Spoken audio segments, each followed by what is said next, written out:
নমস্কার, আমি শুভঙ্কর মান্না। বাংলা ডিএনএতে আপনাদের স্বাগত। আফগানিস্তানের পরবর্তী রাষ্ট্রপতি কে হতে চলেছেন? কে হতে চলেছে আফগানিস্তানের পরবর্তী বাদশাহ বা শাহেনশাহ? পরবর্তীকালে আফগানিস্তানের মূল নেতা কার হাতে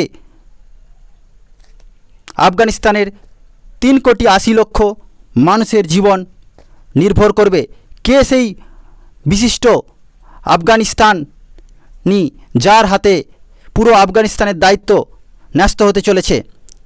তো কে হবে পরবর্তীকালে আফগানিস্তানের রাষ্ট্রপতি বা শাহেনশাহ বা বাদশাহ?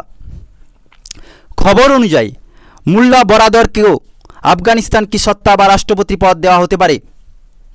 মোল্লা বরাদর, যিনি একজন আতঙ্কবাদী, সন্ত্রাসবাদী।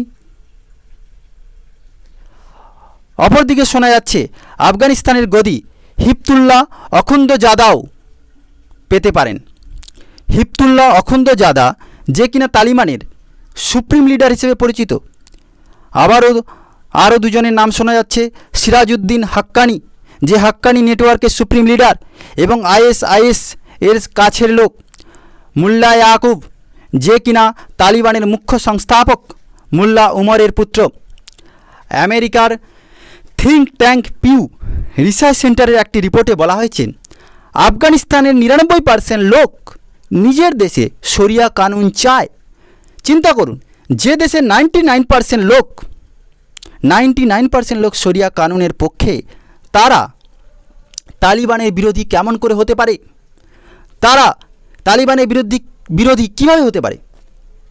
তো আফগানের মোট জনসংখ্যা আফগানিস্তানের 3,80,00,000 এর কাছাকাছি, যার মধ্যে মহিলার সংখ্যা রয়েছে 1,85,00,000, আর তার মধ্যে মাত্র 30% মহিলাই শুধুমাত্র লেখাপড়া জানে। সংযুক্ত রাষ্ট্র সুরক্ষা পরিষদ UNSC, United Nations security council, যার অধ্যক্ষতা এখন ভারত করছে, আফগানিস্তান নিয়ে সেখানে আলোচনা হয়েছে। ভারতের পক্ষ থেকে বলা হয়েছে আফগানিস্তানে মহিলা ও শিশুরা ভয়ে রয়েছে এবং অসুরক্ষিত। তালিবানরা যেন আফগানিস্তানের মাটিকে আতঙ্কবাদীদের কাজের জন্য ব্যবহার করতে না দেওয়া হয়। অর্থাৎ ঘুরিয়ে বলতে গেলে, তালিবানরা যেন আফগানিস্তানের মাটিকে আতঙ্কবাদী বা জঙ্গিপনা কাজের জন্য ব্যবহার না করে। কিন্তু এটা তো শুধুমাত্র ডিপ্লোমেসি, যাকে বিদেশ নীতি বলা হচ্ছে, এতে তালিবানের কিছু যায় আসে না। তালিবানরা না ডিপ্লোমেসি বোঝে, না বিদেশ নীতি বোঝে, না তাদের মাথায় এসব আসে। তারা কি বোঝে? তারা সন্ত্রাসবাদ বোঝে। তারা নিরপরাধ মানুষদের খুন করতে জানে, তারা আতঙ্কবাদী জানে, তারা আতঙ্ক ফেলাতে জানে।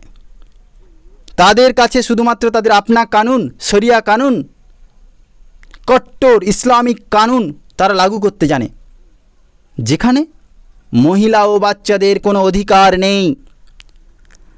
তালিবানরা তাদের এই নিউ শাসনের নাম IEA, Islamic Emirate of Afghanistan রাখতে চলেছে। অর্থাৎ পরবর্তীকালে আমরা দেখতে পাবো যে আফগানিস্তানের নতুন নাম আইইএ হতে চলেছে। পুরো বিশ্ব এই সময় ইউএন সংযুক্ত রাষ্ট্রকে খুঁজছে। এই সময় প্রায় 12টি দেশে ইউএন মজুদ রয়েছে পিস কিপিং হিসেবে, কিন্তু আফগানিস্তানে মানবাধিকারকে নিয়ে সংযুক্ত রাষ্ট্রের কোনো মিশন নেই।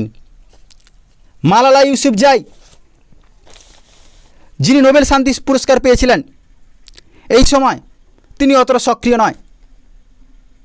তালিবানের বিরুদ্ধে সংঘর্ষ করার জন্য, স্কুলে মেয়েদের লেখাপড়ার জন্য তিনি লড়াই লড়েছিলেন। সেজন্য অবশ্য তালিবানরা তাকে বা তার উপর গুলিও চালিয়েছিলেন। কিন্তু আজকে আফগানিস্তানে তালিবানরা পুনঃপ্রতিষ্ঠিত পেয়েছে, পুনরায় তারা আফগানিস্তান দখল করে নিয়েছে। কিন্তু আজকে মালালা ইউসুফজাইয়ের সক্রিয়তা, অ্যাক্টিভিটি পরিলক্ষিত হচ্ছে না, মানুষের নজরে আসছে না। তার অ্যাক্টিভিটি, তার আন্দোলন, তার লড়াই আজকে আর দেখতে পাওয়া যাচ্ছে না। জাস্ট একটা বয়ান দিয়ে ফর্মালিটি পূরণ করে দিয়েছেন। আসলে নোবেল পুরস্কার তো পেয়ে গিয়েছেন না, নোবেল শান্তি পুরস্কার তো নিজের ভাণ্ডারে এসে গেছে। ইউনাইটেড কিংডমের মতো দেশে স্মরণও পেয়ে গিয়েছেন, টাকাও প্রচুর হয়েছে, লাইফস্টাইলের উন্নতি হয়েছে। আর এসব করে কি লাভ?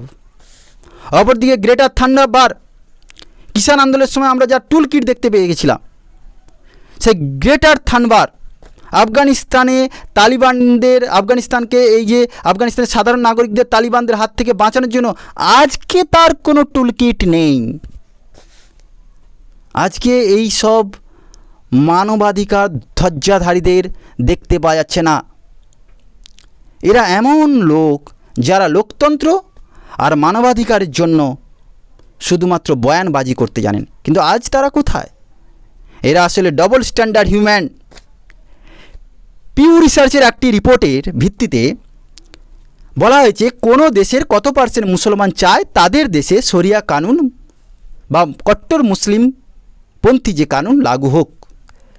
রাশিয়াতে 42% মুসলমানরা চায় তাদের দেশে শরিয়া কানুন বা কট্টর এই ইসলামিক কানুন লাগু হোক।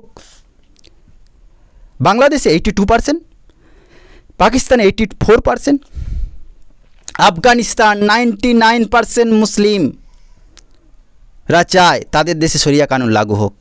তুর্কি 12%, Kazakhstan 10%, Malaysia 86%, Thailand 77%, Indonesia 72%, India Bharat 74%।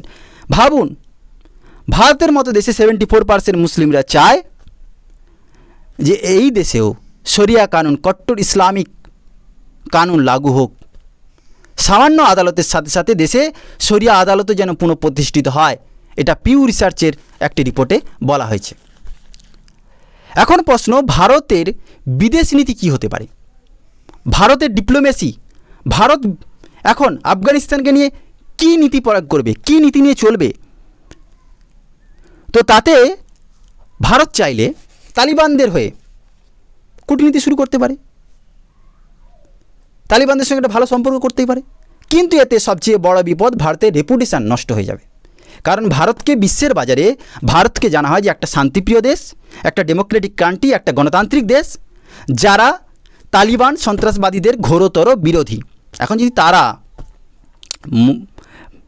এই তালিবানদের সাথে হাত মিলিয়ে নেয়, তো মধ্যযুগীয় বর্বর এই তালিবানরা কখনোই ভারতের বন্ধু হতে পারে না। নেক্সট স্টেপ কী হতে পারে? To take part in multilayers regional politics, to take part in multilayers regional politics. Afghanistan national আর্মিদের মোরাল, ফাইন্যান্সিয়াল, মিলিটারি সাপোর্ট করতে পারে, তাদের দেশের সেনাদের আরও সাজিয়ে গুছিয়ে তুলতে পারে। কিন্তু এটাও সন্দেহ যে তাদের দেশের সেনারা আদৌ চায় কিনা, তাদের দেশের নাগরিকরা চায় কিনা, সরকার চায় কিনা, সেটাও সন্দেহ। দ্বিতীয়ত এটা হতে পারে ইনফ্রাস্ট্রাকচার, যেখানে ভারত প্রায় $3 বিলিয়ন মার্কিন ডলার খরচ করেছে ইনফ্রাস্ট্রাকচারের পেছনে এই আফগানিস্তানে। ভারত চাইলে তাদের সেনা দিয়ে সেখানে সেনাকে মজুদ রেখে এই ইনফ্রাস্ট্রাকচারকে সুগঠিত রাখতে, নাহলে তো তালিবানরা সেটুকুও নষ্ট করে দেবে। অপরদিকে আবার একটা হতে পারে যে বিগ প্লেয়ার্স যারা এখন খেলছে আফগানিস্তানের সাথে, চায়না, পাকিস্তান, ইরান, রাশিয়া। প্রথম আসি পাকিস্তানের কথা। পাকিস্তানের সাথে তো সম্পর্ক করাই যাবে না, কারণ পাকিস্তান সদা সর্বদা তালিবান সন্ত্রাসবাদীদের সাপোর্টে, অর্থাৎ এদের পক্ষে। পাকিস্তান আজীবন তালিবান সন্ত্রাসবাদী জঙ্গিদের পক্ষেই ছিলেন, আছে, ভবিষ্যতেও থাকবে। অতএব পাকিস্তানের সঙ্গে ভালো সুসম্পর্ক করার কোনো চান্সই নেই। চায়নার যে অঞ্চলগুলো মুসলিম ঘেঁষা, যেখানে সন্ত্রাসবাদী কার্যকলাপ তৈরি হবে, সেটা চায়নার জন্য খুব একটা ভালো হবে না, সুখকর হবে না। তো চায়নার সাথে একটা যেখানে মিল রয়েছে ভারত আর চায়না, সেখানে একটা স্ট্র্যাটেজিক রিলেশন তৈরি করা যেতেই পারে। কিন্তু বর্তমানে চায়না যেভাবে অ্যাগ্রেসিভ মনোভাব নিচ্ছে, যেভাবে ভারতের ভূখণ্ডকে দখল করার চেষ্টা করছে, তো চায়নার ডিপ্লোমেসি বর্তমানে যা পরিস্থিতি দাঁড়িয়েছে, সেক্ষেত্রে চায়না আর ভারত গুড রিলেশন এটা ভাবা ইম্পসিবল, অসম্ভব। ইরান এমন একটা দেশ, ইরানের সাথে তালিবানদের সম্পর্ক খুব খুব খারাপ, জাতিশত্রু বলা যায়। এক কথায় সাপে নেউলে সম্পর্ক এই ইরানের সাথে তালিবানদের। তো ভারত চাইলে এর ফায়দা লুটতেই পারে। ভারত চাইলে এই ইরানের সাথে একটা সুমধুর সম্পর্ক প্রতিষ্ঠা করতে পারে। অপরদিকে আসি রাশিয়া।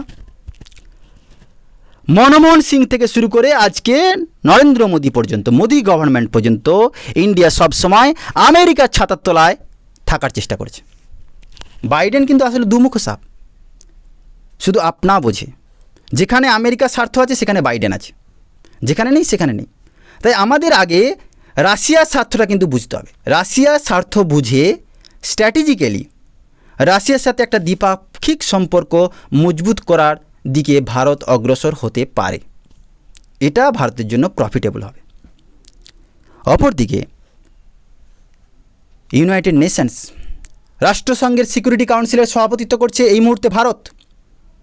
যদি এটা প্রমাণ করা যায় যে আফগানিস্তান গৃহযুদ্ধের পরিস্থিতি তৈরি হচ্ছে, অর্থাৎ আফগানিস্তানে গৃহযুদ্ধের পরিস্থিতি তৈরি হচ্ছে, রাষ্ট্রসংঘের সমস্ত দেশ শান্তি বাহিনী পাঠাতে পারে কি না সেদিকে নজর দেওয়া উচিত ভারতের।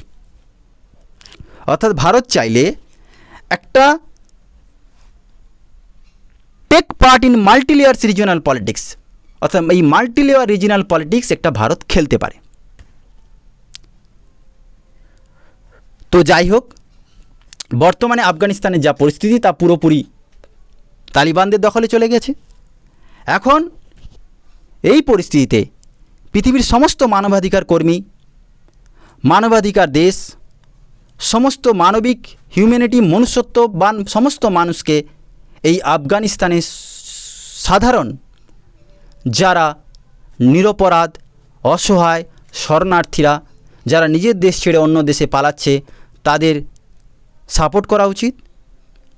আর এটাও ভাবা উচিত যে এই আফগানিস্তানের মাটিকে এই তালিবানদের হাতে, এই সন্ত্রাসবাদীদের হাতে ছেড়ে দেওয়া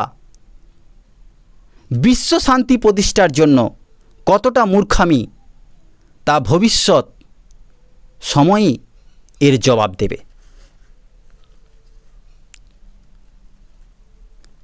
ধন্যবাদ।